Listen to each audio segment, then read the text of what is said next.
Bonjour, bonjour Thierry, bonjour à tous. Frédéric Mazella, bonjour. Bonjour. Alors effectivement, vous êtes le patron de Blablacar, vous avez 40 ans et vous avez créé une entreprise qui vaut maintenant environ 1,5 milliard d'euros. Avec une idée toute simple, le covoiturage et une participation aux frais. Comment ça marche ? Alors c'est très simple, quand on est conducteur et qu'on a des places libres dans sa voiture, on fait un déplacement et puis on va pouvoir les proposer, ces places libres, à des passagers qui veulent faire le même trajet. Et on va pouvoir partager les frais avec eux. Donc on partage les frais d'essence, de péage, un petit peu d'entretien du véhicule. Alors, week-end de grand départ, aujourd'hui, imaginons que je veux partir à Nantes, par exemple, je vais sur le site et je paye quoi une vingtaine d'euros Alors si vous êtes passager, vous allez chercher Paris-Nantes. Et vous allez trouver beaucoup de conducteurs qui proposent leur place et vous allez pouvoir directement réserver votre place en ligne et puis entrer en contact avec le conducteur et puis faire le trajet ensemble. Donc ça va coûter un Paris-Nantes, ça doit être à peu près 20 euros. Ouais. Comme ça. Et vous, sur cette somme, vous prélevez environ 10%. Un petit peu plus, ouais. C'est autour de 15%. Ça correspond. Donc 3 euros. Oui, il y a une partie fixe et une partie variable, donc ça dépend des trajets, mais c'est à peu près 15% en moyenne qui correspond à tout le travail de notre équipe. Aujourd'hui, c'est une société qui a 500 personnes qui s'occupent à la fois de tous les aspects techniques avec des centaines de serveurs, mais aussi évidemment le service client qui est très présent puisqu'on est présent 7 jours sur 7 et on répond à toutes les questions.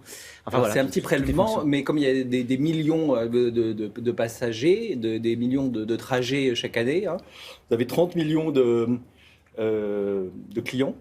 De membres. Alors on appelle des membres. En fait, c'est un peu comme chez Disney alors. Ouais, si vous faites du covoiturage, vous verrez que en fait il y a un certain état d'esprit, des valeurs et puis tout ce qui va avec le covoiturage qui fait qu'on sent partie de la communauté. Il y a un peu d'argent quand même. Mais c'est un échange. Enfin, si vous voulez, c'est des prix d'amis qui sont pratiqués sur Blablacar. C'est-à-dire que on a remarqué que les gens qui vont voyager ensemble, notamment parfois les étudiants quand ils vont voyager ensemble et qui se connaissent à l'avance puisqu'ils sont dans la même, par exemple dans la même école, eh bien pour savoir le prix juste qu'il faut utiliser pour partager les frais sur un certain trajet, ils vont aller voir sur Blablacar, ils vont dire tiens, un Paris-Nantes c'est 20 euros, un Toulouse-Bordeaux c'est 15 euros, donc on se demande entre amis le prix qui est pratiqué sur Blablacar. Donc Blablacar, ce sont des prix d'amis. D'accord. Et vous citez les étudiants, le profil type du membre, comme vous dites, c'est un étudiant ?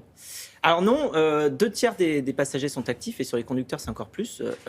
Et donc en fait, on a une moyenne d'âge de 34 ans à peu près dans la communauté de Blablacar. Et l'âge moyen n'a de cesse d'augmenter d'ailleurs, parce que même ce qu'on remarque actuellement, c'est que on a un véritable boom des plus de 50 ans. Donc c'est plutôt des conducteurs là cette fois alors. Non, il y a de tout. Enfin, effectivement, l'âge de possession d'une voiture est un petit peu plus âgé que l'âge de non possession d'une voiture, on va dire. Mais en fait, non, c'est très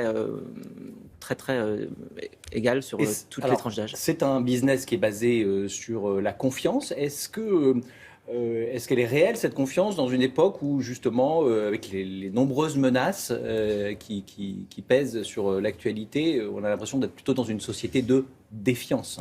Ce qui se passe, c'est que grâce justement aux outils digitaux, à tout ce qu'on a pu mettre en place sur une plateforme comme Blablacar, on est capable d'offrir les outils à chacun pour construire sa confiance au fur et à mesure du temps. Un outil c'est-à-dire que vous allez vous inscrire sur Blablacar, vous mettez votre photo, votre mini-bio, vous allez mettre journaliste France 2, on n'est pas obligé de le mettre, mais... oui, on n'est pas anonyme, quoi. Ouais. Voilà, vous mettez vos préférences et puis surtout, il y a des avis. Vous allez être noté par vos passagers ou par vos conducteurs. Le conducteur est noté par le passager. Voilà. Et le passager ça marche dans les deux sens. Aussi par le c'est totalement réciproque. C'est-à-dire on se construit un profil sur lequel les conducteurs et les passagers sont notés et on progresse comme ça. On a un profil qui progresse. Alors au début, on est débutant. Ensuite, on est habitué, confirmé, expert, ambassadeur. Alors ambassadeur, c'est le stade.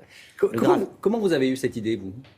Alors, c'est parce que moi, je suis vendéen au départ et j'habitais à Paris à l'époque et je devais rentrer pour Noël, pour les fêtes de fin d'année. Voilà, je me suis pris très tard en fait, donc il n'y avait plus de train. Finalement, c'est ma petite sœur qui m'a emmené en Vendée avec sa voiture et passé me chercher. Elle habitait à Rouen à l'époque. Et sur la route, sur la 10, pour ceux qui prennent la 10 de temps en temps, eh bien, on voit les trains. On voit les TGV passer. J'ai vu les trains pleins passer et toutes les voitures vides à côté. Je me suis dit, il y a quelque chose à faire. Et pourquoi car blabla Alors parce qu'on choisit justement sur son profil si on parle beaucoup ou pas. On choisit si on est blabla ou blablabla. Et donc ça indique si on va parler beaucoup ou pas. Je ne sais pas si vous êtes blabla ou blablabla. À la télé, on est juste blabla. Et cet été, la progression du trafic est Alors oui, remarquable donc chaque ou année, pas la fréquentation et l'utilisation du service ont augmenté beaucoup. Et là, cette année, on est encore à 40% d'augmentation. Il va y avoir plus de 10 millions de personnes qui vont utiliser Blablacar sur juillet-août. Et on a remarqué sur le week-end du 14 juillet, on a eu plus de 35 000 points de départ différents sur le territoire français. Ce qui est beaucoup plus que L'entreprise grandit, on l'a dit, vous créez des emplois, j'ai noté en moyenne un par jour. C'est à peu près ça, oui, effectivement. Alors, par exemple, aujourd'hui, vous allez créer quel genre de job? Alors, la moitié des jobs qu'on crée chez Blablacar n'existaient pas il y a quelques années. Ce sont des jobs qui vont être déjà tout ce qui est technique, évidemment, technologique, au niveau de l'informatique. On a des centaines de serveurs qu'il faut vraiment faire tourner et configurer. Tout ce qui est aussi communication avec la communauté, donc ce qu'on appelle le community management. Il y a des millions de personnes qui nous suivent sur les différents réseaux sociaux et avec lesquels on interagit énormément. On va aussi à la rencontre de toute notre communauté. Ce sont des métiers qui n'existaient pas il y a quelques années, puisque tout simplement les réseaux sociaux massifs n'existaient pas.